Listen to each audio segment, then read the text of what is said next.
ঢাকা এক শহর, এক ইতিহাস। এই শহর বহু আন্দোলন দেখেছে, বহু রক্ত দেখেছে, কিন্তু আজ এই মুহূর্তে প্রশ্নটা একটাই, জুলাইয়ের পরেও কি লাঠি থামে না? শহীদের বিচার চাওয়াই কি এখন অপরাধ? এই মুহূর্তে ঢাকা মেডিকেল কলেজ হাসপাতালের এমার্জেন্সি বিভাগের সামনে একে একে এসে ভিড় করছে রক্তাক্ত শরীর, ভাঙা হাড় আর ক্ষোভে ফুঁসতে থাকা জুলাইয়ের সহযোদ্ধারা। দুপুর গড়াতেই যমুনার সামনে ঘটে যায় এক ভয়াবহ দৃশ্য। শহীদ ওসমান হাদী হত্যার বিচারের দাবিতে ইনকিলাব মঞ্চের শান্তিপূর্ণ অবস্থানের উপর নেমে আসে পুলিশি আক্রমণ, লাঠিচার্জ, জলকামান, sound grenade, tear shell, rubber bullet এবং ফলাফল এই মুহূর্তে ঢাকা মেডিকেলে ভর্তি অন্তত 25 থেকে 30 জন। সংখ্যা বাড়ছেই। রিকশায়, অ্যাম্বুলেন্সে, সিএনজিতে একজন আরেকজনকে ধরে এনে ঢোকানো হচ্ছে ইমার্জেন্সিতে।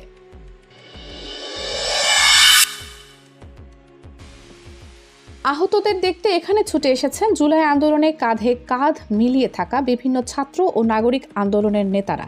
তাদের ভাষায় আজকের এই হামলা ছিল একেবারে অপ্রত্যাশিত। একজন জুলাই সহযোদ্ধা বলেন, আমরা ভেবেছিলাম পুলিশ বদলাবে, কিন্তু বদলেছে শুধু ইউনিফর্ম। মাথার ভেতরের পুরনো পেটোয়া মানসিকতা ঠিকই রয়ে গেছে। তাদের অভিযোগ, জুলাই আগস্টে যে ভয়ঙ্কর পুলিশের চেহারা দেশ দেখেছিল, আজ সেটাই আবার ফিরে এসেছে।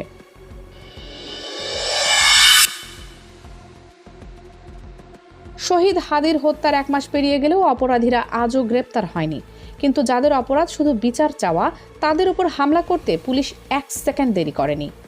জুলাই যোদ্ধাদের প্রশ্ন, এই কি জনবান্ধব পুলিশ? এই কি সংস্কারকৃত বাহিনী? ইন্টারিম সরকারের পুলিশ সংস্কারের ব্যর্থতা আজ আবার নগ্নভাবে সামনে এসেছে, এমনটাই বলছেন আন্দোলনকারীরা।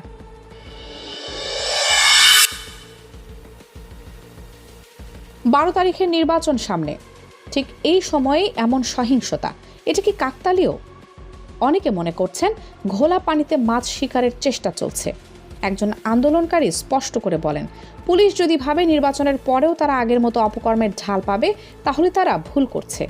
মানুষ আর বেশি দিন সহ্য করবে না।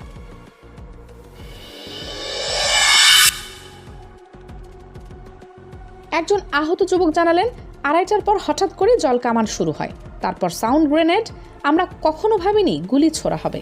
আরেকজন বলেন, পুলিশ পা দিয়ে লাথি মেরেছে, গালাগালি করেছে, ঠিক সেই হাসিনার সময়কার পুলিশকে আবার দেখলাম। অনেকে বলছেন এটা ছিল পরিকল্পিতভাবে অস্থিতিশীলতা তৈরির চেষ্টা। ঢাকা মেডিকেলে ছুটে আসেন ডাকসুর সাবেক ও বর্তমান নেতারা। ডাকসুর এজিএস দাবি জানান, যেসব পুলিশ সদস্য এই হামলায় অগ্রণী ভূমিকা পালন করেছে, তাদের চিহ্নিত করে শাস্তির আওতায় আনতে হবে। জামায়াতে ইসলামীর সহকারী সেক্রেটারি জেনারেল অ্যাডভোকেট এহসানুল মাহবুব জুবায়ের বলেন, শান্তিপূর্ণ অবস্থানে গুলি, টিয়ার শেল কোনোভাবেই গ্রহণযোগ্য নয়। সরকার আলোচনার পথ নিতে পারত। তিনি আশঙ্কা প্রকাশ করে বলেন, নির্বাচনের আগে এই সহিংসতার পেছনে ভিন্ন কোনো ষড়যন্ত্র থাকতে পারে। ইনকিলাব মঞ্চের সামনের সারির নেতা ডাকসুর জিএস সালাউদ্দিন আম্মার আজ আহত, ঠোঁটে ব্যান্ডেজ, শরীর জুড়ে ক্ষতচিহ্ন, তবুও হাসপাতাল ছাড়ার সময় তার কণ্ঠে ইনকিলাব জিন্দাবাদ।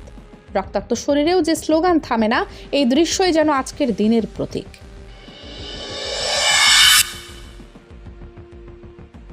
ইমার্জেন্সি বিভাগের ভেতরে এক্স-রে রুমের সামনে সারি, হাড় ভাঙার আশঙ্কা, হাত পা মাথায় ব্যান্ডেজ, স্ট্রেচারে শুয়ে থেকেও স্লোগান, শহীদ হাদীর বিচার চাই। এ যেন শুধু চিকিৎসা কেন্দ্র নয়, একটি প্রতিবাদের মঞ্চ। ইনকিলাব মঞ্চের সংগঠকরা স্পষ্ট করে জানাচ্ছেন, এই হামলা আন্দোলন থামবে না, বরং আরও জোরালো করবে। তাদের ঘোষণা, আজকের ঘটনার পর শহীদ ওসমান হাদী হত্যার বিচার দাবিতে কর্মসূচি আরও কঠোর হবে। ঢাকা মেডিকেলের সামনের অবস্থা দেখে আজ একটা প্রশ্নই ঘুরছে, জুলাইয়ের রক্ত কি এত দ্রুত ভুলে গেল রাষ্ট্র?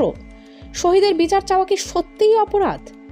রক্তাক্ত শরীর, ভাঙা হাড়, ব্যান্ডেজে মোড়া মুখ, সবকিছুর মাঝেও একটাই স্লোগান বারবার শোনা যাচ্ছে, ইনকিলাব জিন্দাবাদ।